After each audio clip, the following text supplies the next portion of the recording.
Hello બાળમિત્રો, ચાલુ ધોરણ 5 સ્વાધ્યાયન પોથી એકમ 1 what is in this unit. આ યુનિટની અંદર આપણે શું શીખવાના તે આપણે જોઈએ. સ્વાધ્યાય પોથીની અંદર તમારે શીખીને લખવાનું છે. આપણે આટલું જાણીએ બાળમિત્રો કે કેટલાક વ્યવહારો અંગ્રેજી શબ્દો તથા લોન વર્ડ્સ અહીંયા આપણે જોઈશું. ધેર ઇઝ અને ધેર આરનો પ્રારંભિક પરિચય. ધેર ઇઝ ક્યારે વપરાય અને ધેર આર ક્યારે વપરાય. ઇન, ઓન, અંડર અને નિયર આ વર્ડ્સનો આપણે ઉપયોગ શીખીશું. એક્ટિવિટી 1 જોઈએ બાળમિત્રો. ઉદાહરણ મુજબ આપેલ શબ્દ સાથે સરખા પ્રાસવાળા જે સરખા ઉચ્ચાર થાય એવા આપણે વર્ડ્સ પર રાઉન્ડ કરવાનું છે. ઉદાહરણ છે કેટ, તો કોટ, કાઇટ, બેટ અને હેટ. તો અહીંયા આપણે બેટ પર રાઉન્ડ છે. તો આવી રીતે રેપ, બેટ, બીટ, ફોન, હિટ, સિંગ, બર્ડ અને ફૂલ. તો જે સરખા પ્રાસ બેસે છે ત્યાં આપણે અહીંયા રાઉન્ડ કરવામાં આવેલા છે બાળમિત્રો.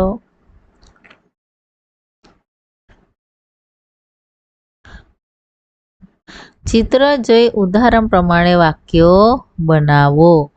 જો તમારે કાઉન્ટ કરવાનું 1 2 3 4 5 6 7 8 એપલ છે. તો there R 8 apples. There are 8 Apple. ચાલો, તો આ રીતે આપણે વાક્ય બનાવી શકીએ. મેં બે રીતે બનાવી આપેલા છે તમને. 1 2 3 4 બનાના છે. તો ધેર આર 4 બનાનાસ. અહીંયા સુધી તમે વાક્ય પૂરું કરી શકો. ઇન ધ પિક્ચર્સ આ વધારાનું મેં લખેલું છે. તો ધેર આર 4 બનાનાસ અહીંયા સુધી પણ લખી શકો. ઇન ધ પિક્ચર્સ એટલે આ ચિત્રની અંદર 4 બનાનાસ છે એનો મિનિંગ એમ થાય. તો ધેર આર 4 બનાનાસ અહીંયા સુધી પણ તમે લખી શકો છો. વન કાઇટ છે. There is a one kite. જો બાળ દોસ્તો ધેર આર અને ધેર ઇઝ વધારે વસ્તુ હશે ત્યાં ધેર આર, એક વસ્તુ હશે ત્યાં ધેર ઇઝ. હવે 1 2 3 4 અને 5 કાર્સ છે. તો there are 5 cars in the pictures. તો ધેર આર 5 કાર્સ અહીંયા સુધી પણ તમારું વાક્ય રાઈટ છે. In the pictures. આવી રીતે there are 6 balls in the pictures.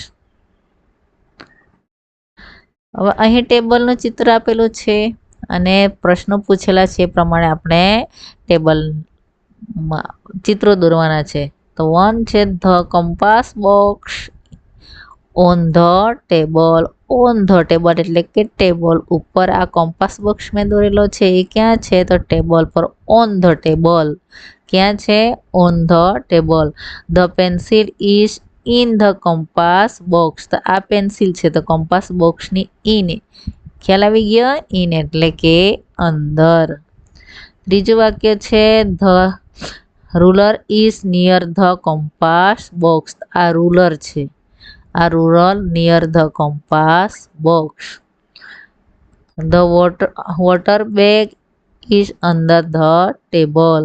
આ વોટર બેગ છે ટેબલની નીચે છે, under the table. The eraser and the pen are near the ruler. આ રૂલરની નિયર ઇરેઝર અને પેન છે. તો ઓન, ઇન, નિયર અને અંડર. આ અંડર છે, આ ઇન, આ ઓન અને આ નિયર. આ રીતે આ શબ્દો આપણે ક્યાં વપરાય છે? ઓન, ઇન, નિયર અને અંડર. નિયર. ચાલો હવે આગળ જોઈએ.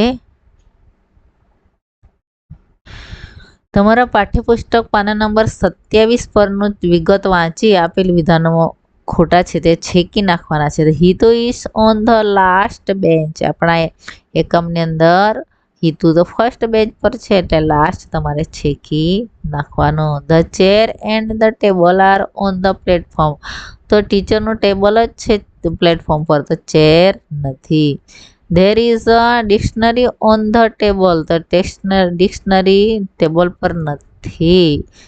ફકરા તમે વાંચજો એટલે ખ્યાલ આવશે. The blackboard near the cupboard. તો blackboard near the cupboard નથી. એ હિતુ's classroom is not clean છે એટલે નોટ આપણે છેક મારવાનો.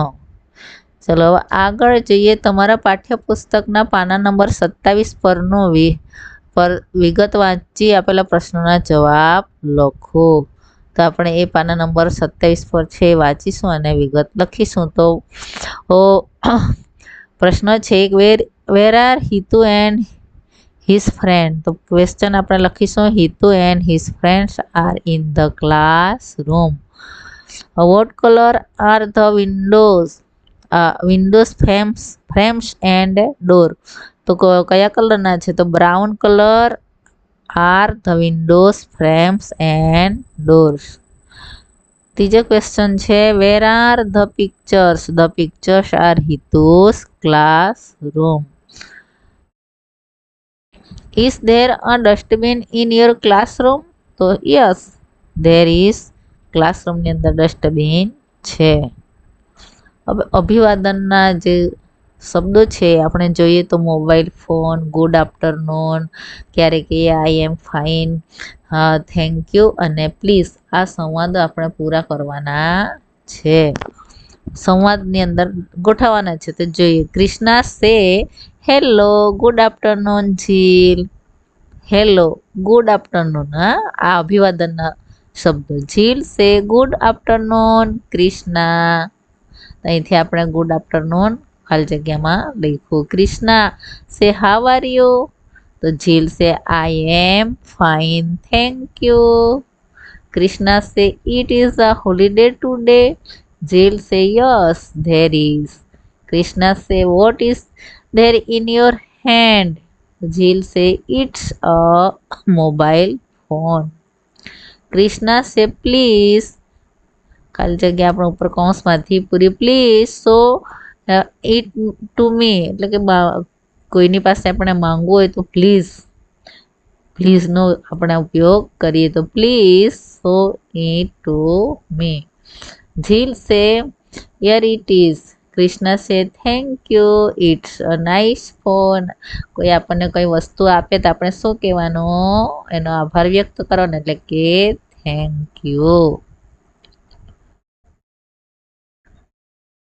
હવે ઉદાહરણ પ્રમાણે લખવાનું છે four lions in the zoo. તો વાક્ય બનાવેલ છે there are 4 lions in the zoo. આ રીતે અહીંયા આપેલા છે words. A story book on table. તો શું થશે? There is a story book on the table. બીજું છે 5 એપલ્સ ઇન અ બાસ્કેટ. તો there are 5 apples in the basket. Third 4 pictures on a bulletin board. તો there are 4 pictures on the bulletin board. A school near post office. તો there is a school near the post office. A peacock on a branch. તો there is a peacock on the branch. 7 students near school gate. તો there are 7 students near the school gate. આ રીતે વર્ડ્સનો ઉપયોગ કરીને આપણે વાક્ય બનાવવાના છે. હવે આ ચિત્રના આધારે વિગતો પૂરી કરવાની છે. જો આ ઉપર ઓન મંકીસ છે, મંકીસના હેડ પર આ કેપ છે, આ મેનના હેન્ડમાં કેપ છે, આ નિયરમાં બેગ છે, આ બિગ ટ્રી છે. તો આ રીતે તો અહીંયા આ કૌંસની અંદર જે શબ્દો છે એનો ઉપયોગ કરીને ખાલી જગ્યા પૂરવાની છે. There is a big tree ખાલી જગ્યા ધ પિક્ચર. આ પિક્ચરની અંદર બિગ ટ્રી છે તો આપણે શું લખીશું? In picture. In the picture. The monkeys are on the tree. તો મંકીઓ ઓન ઉપર છે ને એટલે on the tree. There is a yellow cap in man's hand. માણસના હાથમાં યલો કેપ છે. In hand. The man is under the tree. A bag is near the man. આ નિયર ધ મેન. હવે આપણે ચિત્ર જોઈને પ્રશ્નોના જવાબ લખવાના છે બાળમિત્રો. જો are there two cows in the pictures, તો યસ હોય તો આપણે યસ ધેર આર, ના હોય તો નો ધેર આરન્ટ. આ આર નોટ નું ટૂંકું રૂપ છે આરન્ટ. આર અને નોટ અલગ અલગ હોય, આર અને એનો T, are not. Are not નું ટૂંકું રૂપ aren't. Are there three ships in the pictures, તો નો ધેર આરન્ટ, એટલે કે ધેર આર નોટ, નથી એમ થઈ જાય. હા, ચોથું ક્વેશ્ચન છે કે is there an elephant in the pictures, તો નો ધેર ઇઝ નોટ. આ ઇઝ અને નોટ નું ટૂંકું રૂપ ઇઝન્ટ. આ રીતે ક્વેશ્ચન લખવાના છે. આ ફકરાનું અહીં આપેલ વાક્ય વાંચવાના છે અને એ વાંચીને the farmer is in the farm, the farmer is in the farm, I study in my classroom. આ રીતે બધા તમારે આ વાક્યો વાંચવાના છે. એ વાક્યોમાંથી શબ્દો આપણે એક્ટિવિટી આગળની એક્ટિવિટીની અંદર લખવાના છે અને એ જ વાક્યો આપણે એ ક્લાસરૂમ, બી ફાર્મ અને સી બસ સ્ટેશન અહીંયા તમારે અલગ અલગ તારવીને લખવાના છે. તો ક્લાસની અંદર લખીશું તો I study in my classroom, there is a green board, the table in near the board, there are 10 benches. આ રીતે આપણે લખીશું બાળ મિત્રો. હા, વિડીયો જોવા બદલ ખૂબ ખૂબ આભાર, ધન્યવાદ. નવા હોય ચેનલ પર તો જરૂર સબસ્ક્રાઈબ કરજો. થેન્ક યુ બાળ મિત્રો. હવે આપણે ચિત્ર જોઈને પ્રશ્નોના જવાબ લખવાના છે બાળ મિત્રો. જો are there two cows in the pictures, તો યસ હોય તો આપણે યસ ધેર આર, ના હોય તો નો ધેર આરન્ટ. આ આર નોટ નું ટૂંકું રૂપ છે આરન્ટ. આર અને નોટ અલગ અલગ હોય, આર અને એનો T, are not. Are not નું ટૂંકું રૂપ aren't. Are there three ships in the pictures, તો નો ધેર આરન્ટ, એટલે કે ધેર આર નોટ, નથી એમ થઈ જાય. હા, ચોથું ક્વેશ્ચન છે કે is there an elephant in the pictures, તો નો ધેર ઇઝ નોટ. આ ઇઝ અને નોટ નું ટૂંકું રૂપ ઇઝન્ટ. આ રીતે ક્વેશ્ચન લખવાના છે. આ ફકરાનું અહીં આપેલ વાક્ય વાંચવાના છે અને એ વાંચીને the farmer is in the farm, the farmer is in the farm, I study in my classroom. આ રીતે બધા તમારે આ વાક્યો વાંચવાના છે. એ વાક્યોમાંથી શબ્દો આપણે એક્ટિવિટી આગળની એક્ટિવિટીની અંદર લખવાના છે અને એ જ વાક્યો આપણે એ ક્લાસરૂમ, બી ફાર્મ અને સી બસ સ્ટેશન અહીંયા તમારે અલગ અલગ તારવીને લખવાના છે. તો ક્લાસની અંદર લખીશું તો I study in my classroom, there is a green board, the table in near the board, there are 10 benches. આ રીતે આપણે લખીશું બાળ મિત્રો. હા, વિડીયો જોવા બદલ ખૂબ ખૂબ આભાર, ધન્યવાદ. નવા હોય ચેનલ પર તો જરૂર સબસ્ક્રાઈબ કરજો. થેન્ક યુ બાળ મિત્રો.